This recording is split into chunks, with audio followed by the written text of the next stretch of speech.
Dream Team, it's your boy Neal back with another reaction video, guys. Here we are with the difference between the UK, Great Britain, and England. Explain. I ain't gonna lie to y'all. I thought all three was basically the same thing. But I guess we're finna find out the actual difference. Before we do, make sure you subscribe, read notification bell, get a video a thumbs up so it gets suggested. What we got? Welcome to the United Kingdom and a whole lot more, explained by me, CGP Grey. The United Kingdom, England, Great Britain, are these three the same place? Are they different places? Do British people secretly laugh at those who use the terms incorrectly? Who knows the answers to these questions? I do, and I'm going to tell you right now. For the lost, this is the world, this is the European continent, and this is the place we have to untangle. The area shown in purple is the United Kingdom. Part of the confusion is that the United Kingdom is not a single country, but instead is a country of countries. It contains inside of it 4 co-equal and sovereign nations. The United Kingdom is not a single country. It is a country of countries. Is there anything else like that? A country of countries? That's the United Kingdom has to be the only country of countries in the world, right? That's very interesting. The first of these is England, shown here in red. England is often confused with the United Kingdom as a whole because it's the largest and most populous of the nations and contains the de facto capital city, London. To the north is Scotland, shown in blue, and to the west is Wales, shown in white. And, often forgotten even by those who live in the United Kingdom, is Northern Ireland, shown in orange. Each country has a local term for the population. While you can call them all British, it's not recommended as the 4 countries generally don't like each other. The Northern Irish, Scottish, and Welsh regard the English as slave-driving colonial masters, no matter that all 3 have their own devolved parliaments and are allowed to vote on English laws, despite the reverse not being true, and the English generally guard the rest as rural yokels who spend too much time with their sheep. However, as the 4 constituent countries don't have their own passports, they are all British citizens, like it or not. They are British citizens of the United Kingdom, whose full name, by the way, is the United Kingdom of Great Britain and Northern Ireland. So where's Great Britain hiding? Right here. Yes. The area covered in black is Great Britain. Unlike England, Scotland, Wales, and Northern Ireland, Great Britain is a geographical rather than a political term. Great Britain is the... So Great Britain is basically Scotland and England combined. Great. See, this confuser, like, who broke this up like this? Now, why did y'all... It's just the UK. It's the United Kingdom, god dang it. Why y'all have to break it up into Great Britain, Scotland, Northern Ireland? Like, why couldn't y'all all just be one thing, one country, and not a country of countries? I don't understand it. I don't think I ever will. Just know, whenever I say England, Great Britain, or the UK, I mean the exact same thing when I say it. largest island among the British Isles. Within the United Kingdom, the term Great Britain is often used to refer to England, Scotland, and Wales alone, with the intentional exclusion of Northern Ireland. This is mostly, but not completely true, as all 3 constituent countries have islands that are not part of Great Britain, such as the Isle of Wight, part of England, the Welsh Isle of Anglesey, the Scottish Hebrides, the Shetland Islands, the Auckland Islands, and the islands of the Clyde. The second biggest island in the British Isles is Ireland. It's worth noting at this point that Ireland is not a country. Like Great Britain, it is a geographical, not political term. The island of Ireland contains on it 2 countries, Northern Ireland, which we have already discussed, and the Republic of Ireland. When people say they are Irish, they are referring to the Republic of Ireland, which is a separate country from the United Kingdom. However, both the Republic of Ireland and the United Kingdom are members of the European Union, even though England in particular likes to pretend that it's an island in the mid-Atlantic rather than 50 kilometers off the coast of France. But that's a story for another time. To review, the 2 largest islands... Hey, come on over across the pond. Come on over across the pond. Be great friends with us.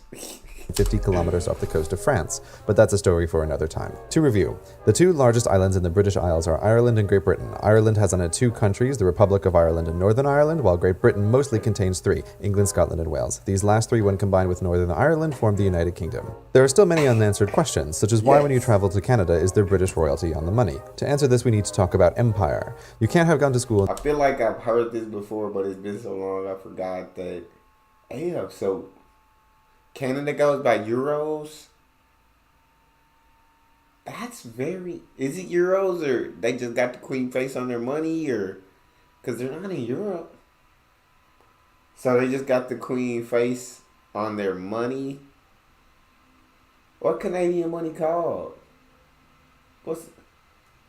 This is... I'm confused now. Y'all done came into Northern America, and now I'm confused. To Canada is their British royalty on the money. To answer this, we need to talk about empire. You can't have gone to school in the English-speaking world without having learned that the British Empire once spanned a fourth of the world's land and governed nearly a fourth of the world's people. While it's easy to remember the parts of the British Empire that broke away violently, we often forget how many nations gained independence through diplomacy, not bloodshed. These want-to-be nations struck a deal with the empire, where they continue to recognize the monarchy as the head of state in exchange for a local autonomous parliament. To understand how they are connected, we need to talk about the crown. Not the physical crown that sits behind glass in the Tower of London and earns millions of tourist pounds for the UK, but the crown is a complicated legal entity best thought of as a one-man corporation. Who created this corporation? God did. According to British tradition, all power is vested in God, and the monarch is crowned. Who created this corporation? God did.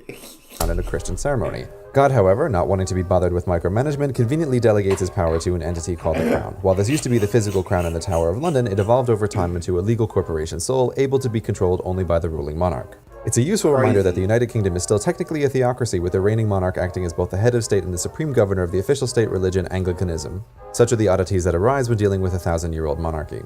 Back to Canada and the rest. The former colonies that gained their independence through diplomacy and continue to recognize the authority of the Crown are known as the Commonwealth realm. They are, in decreasing order of population, Canada, Australia, Papua New Guinea, New Zealand, Jamaica, the Solomon Islands, Belize, the Bahamas, Barbados, St. Lucia, St. Vincent and the Grenadines, Grenada, Antigua and Barbuda, St. Kitts and Nevis, and Tuvalu.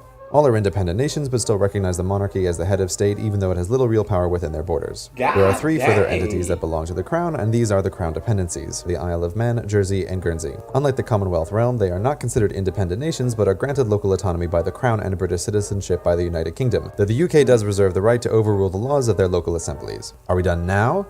Almost, but not quite. God, I think my brain is done, my guy. I don't know if I can contain any more information and knowledge about the UK and how much other countries still see the crown as the head of state. And yeah, I think my brain is just about shot at this point, but continue and finish the question. There are still a couple of loose threads, such as this place, the tiny city of Gibraltar on the southern coast of Spain, famous for its rock, its monkeys, and for causing diplomatic tension between the United Kingdom and Spain. Or what about the Falkland Islands, which caused so much tension between the United Kingdom and Argentina that they went to war over them? These places belong in the last group of crown properties known as British Overseas Territories, but their former name, Crown Colonies, gives away their origin. They are the last vestiges of the British Empire. Unlike the Commonwealth realm, they have not become independent nations and continue to rely on the United Kingdom for military and sometimes economic assistance. Like the Crown Dependencies, everyone born within their borders is a British citizen. The Crown Colonies are, in decreasing order of population, Bermuda, the Cayman Islands, the Turks and Caicos Islands, Gibraltar, the British Virgin Islands, Akrotiri and Dikelia, Anguilla, St. Helena, the Ascension Islands, Tristan da Cunha, Montserrat, the British Indian Ocean Territory, the South Georgia and South Sandwich Islands, the Falkland Islands, the British Antarctic Territory, and the Pitcairn Islands. For our final Venn diagram, the United Kingdom is a country situated on the British Isles and is part of the Crown, which is controlled by the monarchy. Also part of the Crown and the British Isles are the Crown Dependencies. The independent nations of the former empire that still recognize the Crown are the Commonwealth realm, and the non-independent remnants of the former empire are the British Overseas Territories. Thank you very much for watching. The Crown run a lot. I'll say that. The Crown rules over many countries, over many people, over many nations. The Crown is in charge. But it's so much differences. It was a lot of information for my brain to be able to process. So give me some time and I'll figure it all out. But that's all we got. Make sure y'all subscribe, ring notification bell, get the video a thumbs up so it gets suggested. It's your boy Neal, out.